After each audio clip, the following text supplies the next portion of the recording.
Okay, quick update. Not sure what the last shot I worked on was, but the current progression through the show is a smattering of Krita and Blender 2.79, and that's Blender 2.9 right there, the latest Blender. I think the shot of the king, I can't actually remember. I think that might be 279. That's Blender 2.9, latest version Blender. I believe that is as well. So you just kind of have this awkward sequence between the king and Golik, basically letting Vespar know that they're thinking about having him married off. And he's like, I don't even have a girlfriend. And they laugh because, oh, son, a prince doesn't marry for love. He doesn't? Uh, Your Highness, if I may. And he explains to Vespar that you have to basically do what's best for the kingdom and the people, sort of thing. And a nice little smile. Okay, so the other day I posted a video that was called I Animate with Krita, Why? Today, what I'm doing is Animate with Blender 2.79, Why? Why not Blender 2.9? Because I've actually made the command decision after giving it a really fair trial for the last couple of weeks. And the decision is um, I'm going to stick with Blender 2.79 and Krita. Um, to a lesser degree, OpenTunes and or Tahoma, but I think the way the workflow is going, honestly, I seem to be having more fun, getting more done, and experiencing greater stability by working mostly in Blender. So what that means in practice is that oftentimes, if I can toggle between a couple of these, um, sometimes it's going to be, whoops, that's not what I wanted. I wanted edit strokes. So sometimes it's going to be grease pencil. Sometimes it's going to be images mapped to planes like this.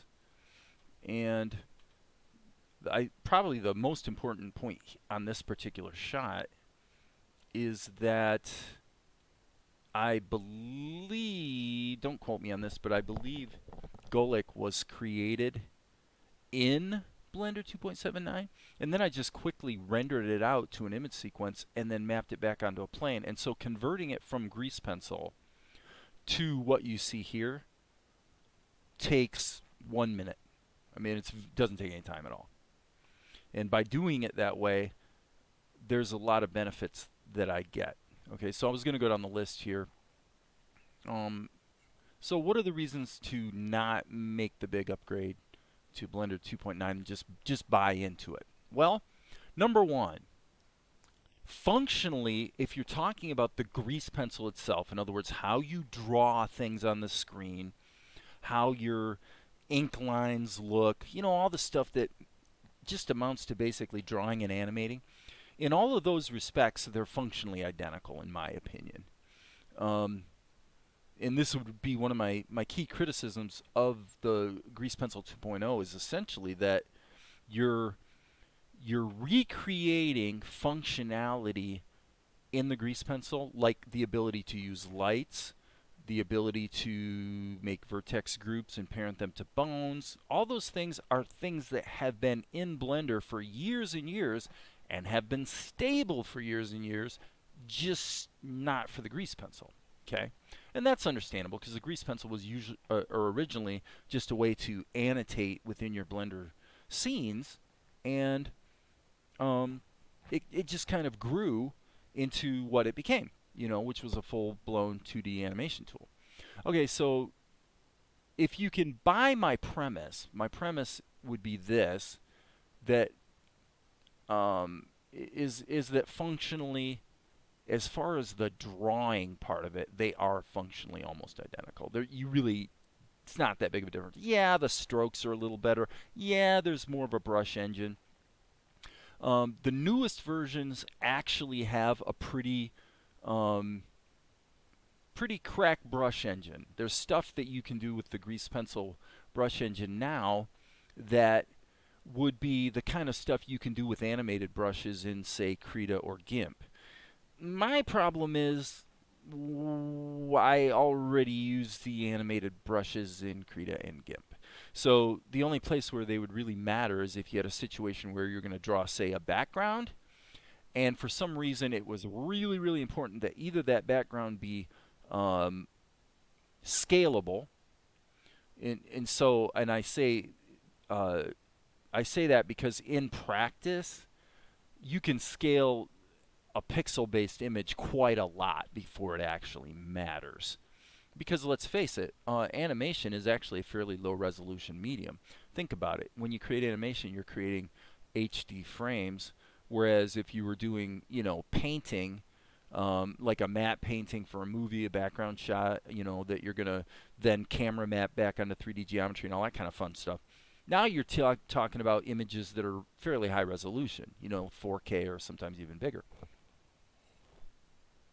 My point is, we rarely need that other than the rare case, where you're going to do a camera move where you're panning across a very large background. And then, of course, yeah, you do need to paint a bigger picture, but whoop-de-doo.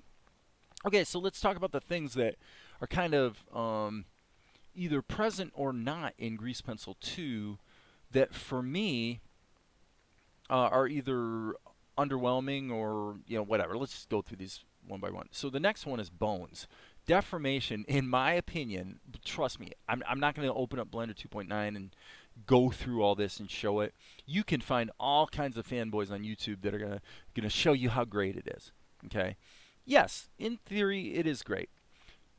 My experience, though, in practice, is that bone deformation with the grease pencil is very unreliable. In every case, literally where I've tried it, the the weighting of bones in order to spread the influence between bones so that you get a soft transition area, well, kind of like you get here with his shape key. You see, this was done with shape keys, not bones. But if you look at how he moves, what you see is that you can see in this, there's kind of a region up here and there's a region down here, and in between it's kind of squishy in between. So his head is just moving without stretching or squishing around, and this part of his body stays quite solid too, but all this area in between sort of gradually mushes from one position to the other in a very natural sort of way. Well, try to do that with Blender Grease Pencil 2 in Blender 2.9. You go right ahead and you let me know how it works out for you. Because in my experience, the setting up vertex keys, so what we're talking about here, would obviously be with a grease pencil object, but the idea would be that you are grabbing a part of a grease pencil object instead of a mesh, but then you're going to create vertex groups. So now if I create this group and hit assign, then I have taken his head and I put it in a group, and now I believe is it Control I? Yeah, I can hit Control I to invert that, create a new group, and assign those vertices to that group. So now I actually have two vertex groups with this mesh object, and I could parent it to a bone in such a way that when I bend the bones around, it would softly distribute the deformation between the two bones. That's been true in Blender for 15 years. Okay, that's nothing new. Well, in the Blender Grease Pencil 2.0, as far as I can tell, it doesn't work. All you get is hard deformations. In other words, in a scenario like this, if you bent, let's actually let's go deselect and then let's select that group. Okay, so now I select that group. From what I've been able to tell, and believe me, I've tried, and I'm going to argue this, having used Blender for 20 years, to me, if the distribution of weights among bones is not both sensible, intuitive, and easy to do the way it's been for years, then how is that a win? As far as I can tell with the Blender Grease Pencil, when you do a deformation, what you're going to get is not this. You're not going to get this between the bones. You're going to get this. Okay? You're going to get a hard edge. And I have tried changing the weighting on the bones. I've done it all the ways that I've known for years to do, and it doesn't work the way I've always expected bones to work. You could say, "Well, no, Dave, that's no problem. You can paint weights." Yeah, okay. Well, you go ahead and go paint weights. I'll go back to doing it my way because I've never one time ever done weight painting on a model. I've never found that to be even slightly useful. It is useful for some people in some workflows. I'm not saying it's not, but just for me, it would without a doubt be the dumbest way to try to distribute the influence of bones over a mesh. In other words, to explain this in a different way, I don't know if this will work, but okay. So let's just say these were bones. Okay, with the scenario that I just created, where you've got two bones and you're gonna ostensibly you're gonna take this bone here, and what you're gonna do is you're gonna use IK to bend this around. Okay, well, if you want to distribute the load of the bones, you can do it with weight painting, but generally it's a lot easier to do it the way you would do it the with many other tools, the plastic tool in OpenTunes or in Animate Studio. You just add more bones. Just add a couple more bones to distribute that influence among them, and that tends to be very intuitive and easy to do, and you get the result that you kind of expected, is what I'm saying. So there are situations where you want that precision, but usually it's way more than a hassle to do the weight painting thing, in my experience. Okay, so upshot of the story is that bone deformation is very unreliable. And number three, Grease Pencil 2 has no shape keys. Now, this is, in my opinion, an utterly unforgivable omission. Why? Because in practice, the best way to do deformation animation is usually with shape keys. In other words, I have my character and I just bend him from here to here, and by animating the value of this shape key, I can gradually dial its influence in over time. The other thing you can do with the shape keys is like I did here, where I actually had a key, like he was a little off character, and I just stretched it around into shape, and, you know, I just fixed it. Fixed it in post, right? You can do that. Okay, so another thing.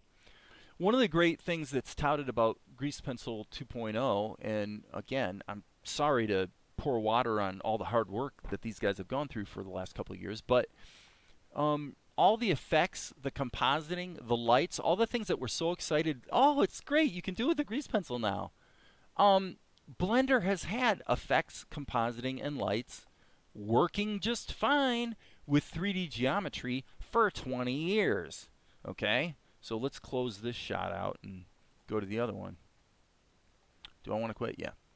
So this shot, same situation. But here, you notice I've got all these lights, right?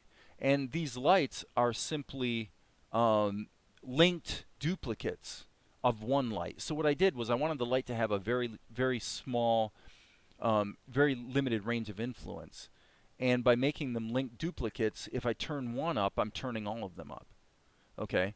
So now you can use lights to tint your character like I'm doing here. If you wanted to actually do some quick and dirty color correction in the 3D workspace, you could do it. In fact, not only that, but you can also limit the effects of lights on the geometry that you choose for them to affect. So I can, it's a little more work, but you can set up lights so that they would affect this character and say not affect the background. You can, but again, that's been true since, the Blender 2.4 days. So we're literally going back 10 to 15 years.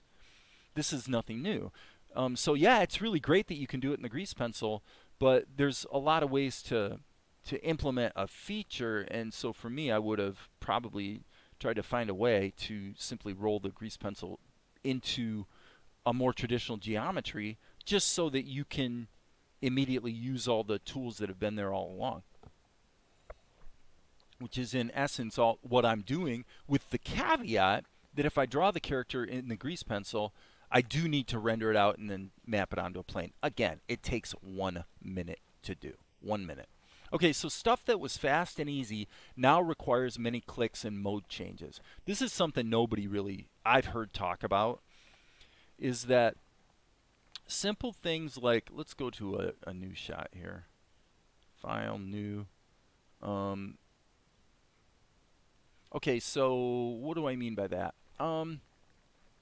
Well, for example, I'm in edit strokes mode, but by hitting D, I can immediately start drawing. Okay, so let me draw a character, blah, blah, blah, blah, blah, and we'll give him really simple eyes. Okay, and then say I want to erase. Well, the erasing is very commonsensical. Now, you can customize the eraser in Blender 2.9. Duh. Obviously, you knew you could do that. But the problem is that the default erasing is, let's just say it took some fiddling to get the eraser to behave the way I wanted to. And so that's a very niggly complaint that probably isn't really warranted, because you can customize all these things. But what about in Blender 2.8, 2.9, you've got a shift modes to do, let's say, sculpting. Whereas in Blender 2.79, you just hit the E key. Well, if you hit E and D together, you get the pop-up. And then you just hit E while you're still working in drawing mode. So I can just hit D and keep drawing, and then I just hit E. Well, to use the sculpting tool. In 2.8 and forward, you've lost that. You don't have that anymore. Yeah, it's still relatively quick. I mean, all you have to do is hit Control Tab to bring up the pie menu, switch modes, and then you've got Shift Spacebar to bring up the options. So there's just more clicks involved. And everything about working with materials is, I would say, it's hard to put a number on it, but I would call it probably an order of magnitude more cumbersome.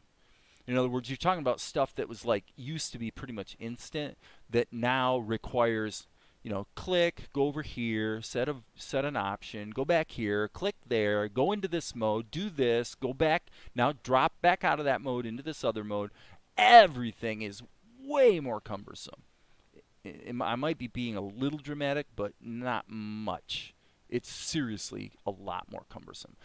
Is there more power and capability there? Yeah, in theory, but I'm kind of debunking some of those benefits, because obviously using bones with was touted as a great new feature. Being able to use lights was touted as a great new feature. The way that what about compositing? Guess what? I got bad news for you.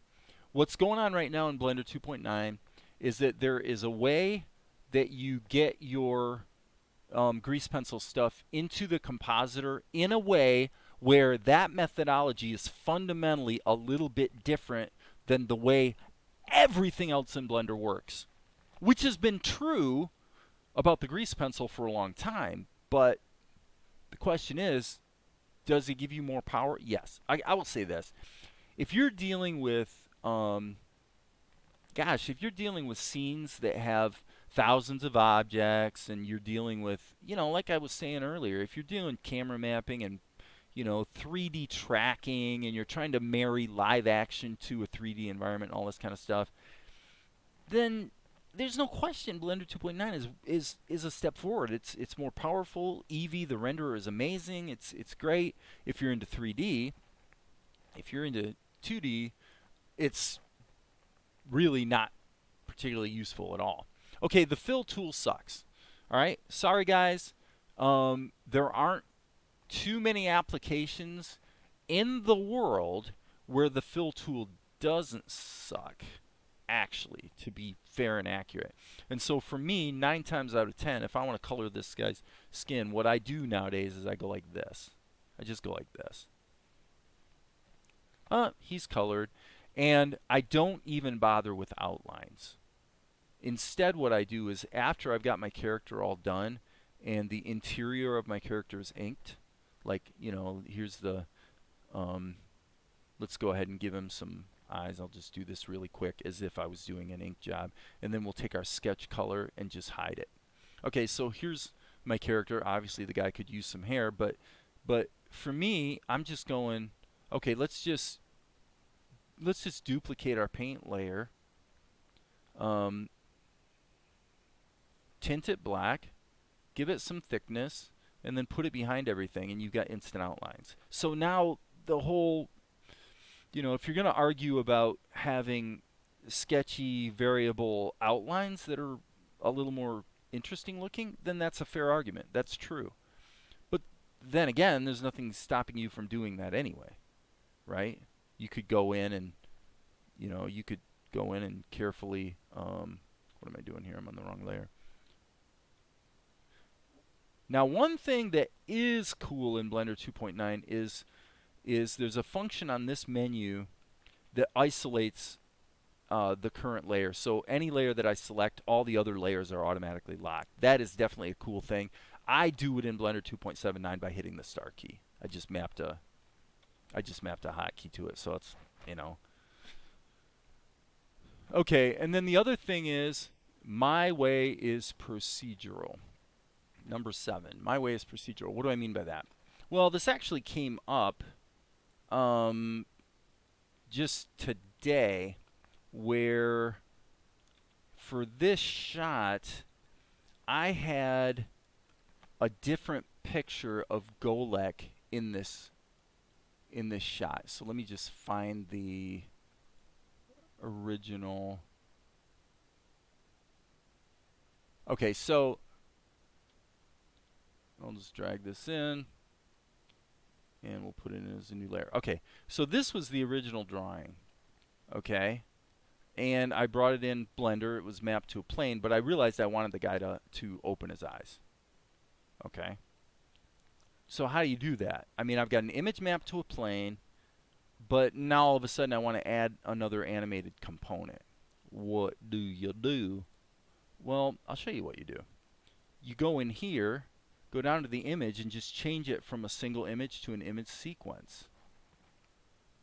It's not quite only that simple, because I also down here wanted to animate the offset of the image sequence. So I just jumped into Krita and added a new version of the image where he didn't have a mouth, because I was going to add the mouth with the grease pencil, but then I opened his eyes.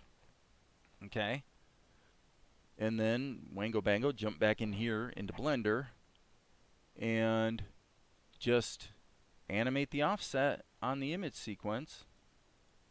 So those are my 2 images, and there could be more. And by the way, interestingly enough about that is, what if going forward I said, well, I want him to have another expression? Well, that's okay. I'll just come in here. Here's the 2 images. We'll just create a new variation. Do it in Krita.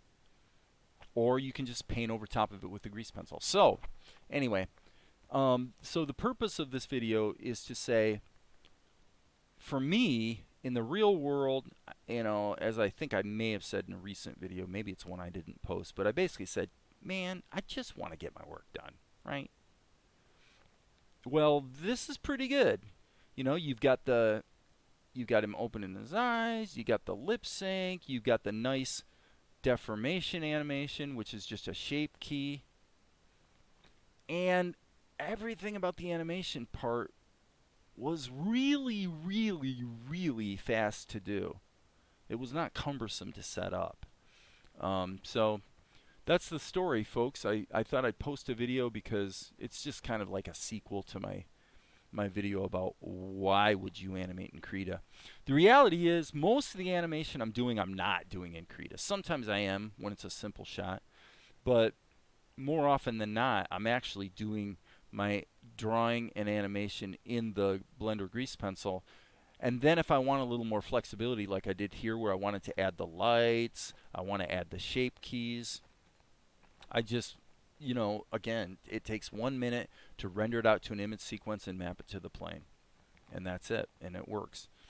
And it not only works, but it's very stable. And again, every single tool that's available to you in Blender through the node-based compositing, for example, works just fine with this stuff.